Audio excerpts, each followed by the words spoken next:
नाशिक शहरात 2 मृतदेह आढळून आल्यानं खळबळ उडाली होती। हॉस्पिटलजवळ तरुणाचा अक्षरशः दगडाने ठेचून निर्घुण खून करण्यात आला होता। तर नाशिक रोडला दारणा नदीच्या काठावर संशयास्पद अवस्थेत मृतदेह आढळून आल्यानं नागरिक हादरून गेले। त्यामुळे शहरात रात्रीची गस्त वाढवण्याची मागणी पुन्हा एकदा होऊ लागली आहे।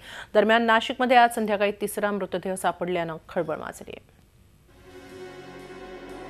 मंगळवारी नाशिकमध्ये एकीकडे गुढीपाडवा साजरा होत असतानाच शहरात 2 विविध विभागात बेवारस मृतदेह आढळले। सातपूर पोलीस ठाण्याच्या हद्दीत ईएसआय हॉस्पिटल जवळ लक्ष्मण विटकर या तरुणाचं डोकं ठेचून हत्या करण्यात आली। मृतदेहाजवळ दारूच्या बाटल्या आढळल्यानं रात्री 2-4 जणांची दारू पार्टी झाल्या असल्याचा पोलिसांचा संशय आहे। त्यातून झालेल्या वादातून ही हत्या झाल्याचाही अंदाज वर्तवण्यात येतोय।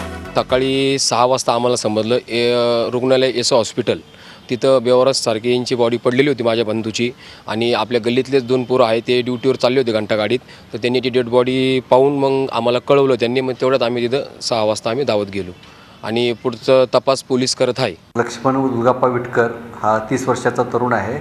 त्याच्या डोक्याला वर दगड मारल्याचं दिसतंय आणि त्यामुळे त्याचा मृत्यू झाला असावा असं सकृदृष्टीने दिसतंय। त्याप्रमाणे त्याचा तपास चालू आहे। ही बातमी समोर येते तोच नाशिकच्या दारणा नदीच्या काठावर एका तरुणाचा मृतदेह आढळला। पोलिसांनी चौकशी केली असता स्थानिक राजकीय पदाधिकाऱ्याच्या भेळेच्या दुकानात काम करणाऱ्या कृष्णा नागे नावाच्या मुलाचा हा मृतदेह असल्याचं स्पष्ट झालंय। कोणी असा दुश्मन असा प्रकारच नाही, तो व्यसनी होता, परंतु त्याला दुसरा काही जुगार असा काही शौक नव्हता आणि तो कोणाशी जास्त म्हणजे फक्त तो दारू समोर एक दारू दुकान आहे तिथं बसून दारू प्यायचं, त्याचा एकच छंद असायचा की दारू प्यायचा। पण तो कधी कधी 8 दिवस 15 दिवस असा पण दारू प्यायचा। वरिष्ठ निरीक्षक आहे ढोकणे साहेब, त्यांच्याशी माझं बोलणं झालं आहे। आता बघू ते काय पुढे ते म्हटले, सर्व लोक तपास करतात आहे। 40 वर्षाचा एक मयत व्यक्ती आढळला आहे। त्याची सुरुवातीला ओळख पटली नव्हती, परंतु त्यात ओळख पटली आहे। ही सुद्धा आज सकाळची घटना आहे। आज सकाळी ही माहिती मिळाली आहे। त्याप्रमाणे त्यामध्ये अकस्मात मृत्यू दाखल केला आहे। हा खून आहे की अकस्मात मृत्यू हे अजून निष्पन्न झालं नाही। आता बॉडी त्याची सुद्धा पोस्टमॉर्टमला पाठवली आहे।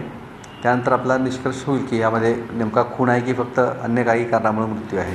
या दोन्ही घटना रात्रीच्या सुमाराला घडल्या आहेत। एकाचं खून झाल्याचं निष्पन्न झालं तर दुसऱ्याच्या मृत्यूचा तपास सुरू आहे।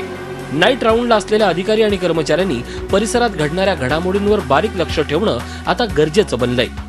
मुकुल कुलकर्णी, झी मीडिया, नाशिक। झी 24 तास रहा एक पाऊल पुढे।